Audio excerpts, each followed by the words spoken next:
श्रीवैद्यनाथाष्टकम्। श्रीराम सौमित्रि जटायुवेद षडाननादित्यकुजार्चिताय श्रीनीलकण्ठाय दयामयाय श्रीवैद्यनाथाय नमः शिवाय। गङ्गाप्रवाहेन्दुजटाधराय त्रिलोचनाय स्मरकालहन्त्रे समस्तदेवैरभिभूजिताय श्रीवैद्यनाथाय नमः शिवाय। भक्तप्रियाय त्रिपुरान्धकाय पिनाकिने दुष्टहराय नित्यं प्रत्यक्षलीलाय मनुष्यलोके श्रीवैद्यनाथाय नमः शिवाय।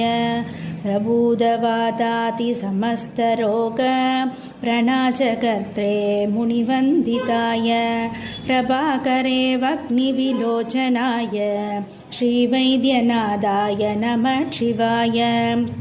वाक्श्रोत्रनेत्राङ्गी विहीनजन्तो वाक्श्रोत्रनेत्राङ्गी मुखप्रदाय कुष्ठादिसर्वोन्नतरोगहन्त्रे श्रीवैद्यनाथाय नमः शिवाय। वेदान्तवेद्याय जगन्मयाय योगीश्वरत्येयपदाम्बुजाय त्रिमूर्तिरूपाय सहस्रनाम्ने श्रीवैद्यनाथाय नमः शिवाय।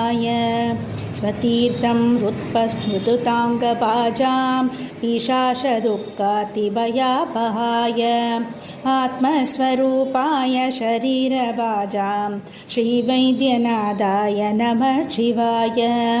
श्रीनीलकण्ठाय वृषध्वजाय श्रक्कन्तभस्माद्यभिशोभिताय सुपुत्रतारादिसुभाग्यदाय श्रीवैद्यनाथाय नमः शिवाय। बालाम्बिके च वैद्ये च भवरोगहरेदि च जपेन्नामत्रयन्नित्यं महारोगनिवारणम्।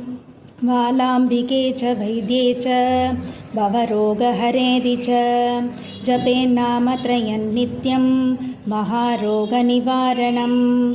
बालाम्बिके च वैद्ये च भवरोगहरेदि च जपेन्नामत्रयन्नित्यं महारोगनिवारणम्।